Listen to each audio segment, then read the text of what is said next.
Welcome to quick kitchen. আজকে অবশ্য কোনো রান্না নয়, আজকে রান্না রিলেটেড বলা যেতে পারে। একটা ভিডিও আমি দেখাতে চাইছি আমার বন্ধুদের। সেটা হচ্ছে ধনে পাতা। ধনে পাতাটা তো আমরা সবাই খুব পছন্দ করি, সবার বাড়িতেই, বিশেষ করে শীতকালে তো ধনে পাতার প্রশ্নই নেই, মানে প্রায় সব রান্নাতেই আমরা ব্যবহার করি। ঠান্ডা পড়েছে, ঠান্ডা লাগছে খুব। এই ধনে পাতাটা তো ব্যবহার করি। তো ধনে পাতাটা না, আমার যেমন একটু গাছের শখ আছে, একটু গাছ টাছ লাগাতে আমি ভালোবাসি। যদিও খুব ছোট্ট জায়গা, ছোট্ট ছোট্ট দুটো ব্যালকনি আমার, কিন্তু তাহলেও আমি তার মধ্যে লাগানোর চেষ্টা করি যতটা পারা যায়। তো কিছুদিন আগে আমি কিছু ধনে এমনি লুজ কিনেছিলাম। গত বছর আমি প্যাকেটে যে ধনেগুলো পাওয়া যায়, গোটা ধনেটা, সেটা দিয়ে চেষ্টা করেছিলাম, কিন্তু খুব ভালো হয়নি। কিন্তু এবছর আমি লুজ এমনি কিনেছিলাম দোকান থেকে। তো সেগুলো কয়েকদিন ভিজিয়ে রেখে আমি টবে ছড়িয়ে দিয়েছিলাম। টবটা যে মানে ধনে পাতার জন্য যে আলাদা করে টব রেডি করেছি তা কিন্তু নয়, অন্য টবের মধ্যে গাছগুলো ছিল। তো কিন্তু পাশে জায়গাও ছিল, তো আমি ওখানেই জাস্ট লাগিয়ে দিয়েছিলাম যে হলে হবে, না হলে আর কি করা যাবে। কারণ এই যে ব্যালকনিতে রয়েছে না একটু, সেই ব্যালকনিতে রোদ ঠিক পায় না ওরা। সকালবেলার দিকে ওই আধ ঘন্টা 1 ঘন্টা মতন রোদ পায়, ভালো রোদ পায় না। কিন্তু তবুও দেখলাম যে আমার গাছগুলো কিন্তু আমাকে নিরাশ করেনি, ওরা কিন্তু হয়েছে। তো সেই জার্নিটা, গাছগুলোর ওই জার্নিটা আমার ভীষণ ভালো লেগেছে। মানে ওই যে ধনেগুলো আমি ছড়িয়ে দিয়েছি, সেখান থেকে গাছগুলো গজিয়েছে এবং তারপরে এখন একটু বড় হয়েছে, পাতাগুলো এখন মোটামুটি ধনে পাতা বলে বোঝা যাচ্ছে। তো এই যে জার্নিটা, এটা কিন্তু আমার ভীষণ ভালো লেগেছে। তো আমি সেই জন্যই ভাবলাম যে আমি যখন এত পছন্দ করছি, নিশ্চয়ই আমার বন্ধুরাও কেউ কেউ পছন্দ করবেন। তো সেই জন্য আমি সেইটা কিন্তু আজকে শেয়ার করছি, যে আমার ধনে পাতার জার্নি। ওরা সেই ওই ছোট্ট থেকে কেমন বড় হলো, তারপরে আস্তে আস্তে এখন কতটা বড় হয়েছে। এখনও তোলা হয়নি, খাওয়া হয়নি, মানে ওই টবে আছে, ওটা দেখতেই খুব ভালো লাগে আর কি। তো সেই জন্য আমি ভাবলাম যে না, ফটোটা তুলে আপনাদের সঙ্গেও একটু শেয়ার করি, আপনাদেরকেও একটু দেখাই। আর তার থেকেও বড় কথা এটা যে দেখুন, ইচ্ছে থাকলে কিন্তু আমরা লাগাতেই পারি।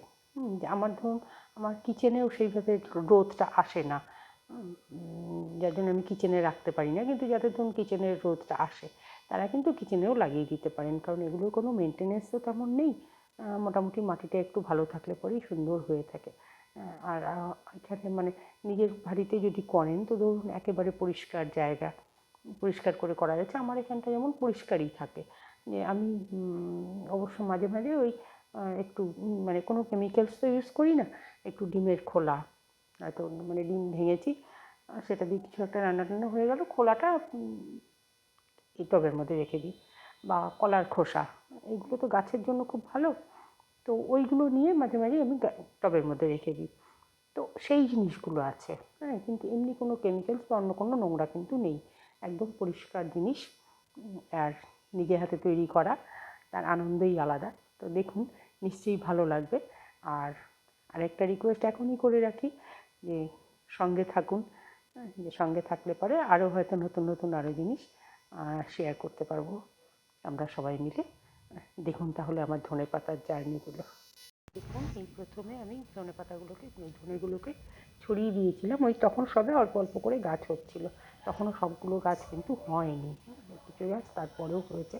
কিন্তু দেখুন, এই যে মাথাটায় ধনেগুলো দেখা যাচ্ছে, বোঝা যাচ্ছে বেশ।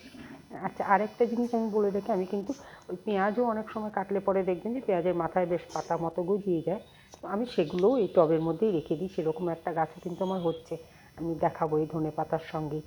কিন্তু আজকে মোটামুটি ধনে পাতার জার্নিটাই দেখুন, এই যে ধনেগুলো এখনও ছড়ানো রয়েছে, পরে কিন্তু এগুলো থেকে গাছ হয়েছে। আমি যখন তুলেছি তখনও গাছ হয়নি, কিন্তু পরে কিন্তু গাছগুলো হয়েছে। দেখুন মাথাগুলোতে, এই যে গাছগুলোর মাথাগুলোতে ধনেটা উঠে এসছে, অদ্ভুত লেগেছে আমার। এই যে দেখুন, মাথাটায় এসেছে। এই যে মানে দেখাচ্ছি এগুলো, আরও এরকম কিছু ভালো কিছু দেখতে চাইলে সঙ্গে তো থাকতেই হবে, সঙ্গে থাকুন। লাইক, কমেন্ট, সাবস্ক্রাইব এবং শেয়ার করুন আমার চ্যানেলটাকে। তাহলে আরও সুন্দর সুন্দর জিনিস আমি দেখাতে পারবো। এই যে দেখুন পাতাগুলো, এই যে তখনও সবে সবে হচ্ছে আর কি, সবগুলো তখনও হয়নি, একটু একটু করে হচ্ছে, এখনও মানে সবগুলো বেরোয়নি। আমি মাঝে মাঝেই তুলতাম ছবি, তো তখনও সবগুলো বেরোয়নি, কিন্তু এই যে এখন দেখুন এই যে অনেকগুলোই বেরিয়েছে। এই যে পাতাগুলো মোটামুটি কিন্তু ধনে পাতা বলে এখন বোঝা যাচ্ছে। আমি কিন্তু তুলিনি এখনও প্রাণে ধরে, আর এগুলো তুলে খাওয়া হয়নি, কিন্তু দেখতেই ভালো লাগছে, তো সেই জন্য ওইভাবেই রয়ে গেছে টবের মধ্যেই। দেখুন বেশ কয়েকটা টবের মধ্যেই আমার এরকম করে ছড়ানো রয়েছে, একটা টবের মধ্যে রেখেছি তেমন কিন্তু নয়, এখানেও বেশ কিছু রয়েছে দেখুন। আর এই যে সেই পেঁয়াজ গাছটার কথা বলছিলাম, দেখুন একটু কিন্তু বড় হয়েছে এটা।